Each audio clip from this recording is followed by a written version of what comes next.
Hi అండి. ఈరోజు నేను మీతో ఒక విషయం షేర్ చేసుకుందాం అనుకుంటున్నాను.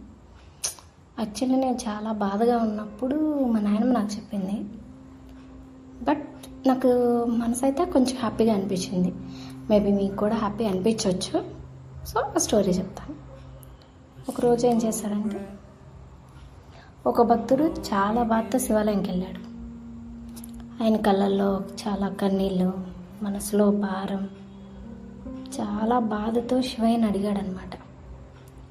శివయ్య, నేను చాలా ప్రయత్నిస్తున్నాను, కానీ ఎందుకో నా జీవితంలో సమస్యలు తగ్గటం లేదు, బ్రతుకు భారంగా ఉంది అని చెప్పి. ఇప్పుడు శివుడు ప్రత్యక్షమయ్యంట. ఆయన బాధను చూడలేక చిరునవ్వుతో ఒక మాట చెప్పాడంట. బిడ్డ, నువ్వు మోస్తున్న భారం నీ శక్తికి మించి అనిపిస్తే అది నేను నీకు ఇచ్చిన పరీక్ష కాదు, నిన్ను బలంగా మార్చే అవకాశం. నీ కష్టం ఎప్పుడూ వృధా కాదు. నీ కార్చే ప్రతి కన్నీటి చుక్క నీ విజయానికి దగ్గరగా తీసుకెళ్తుంది. నన్ను నమ్ము, నేనున్నాను, నీతోనే ఉన్నాను అని ఆయన ధైర్యం ఇచ్చాడు.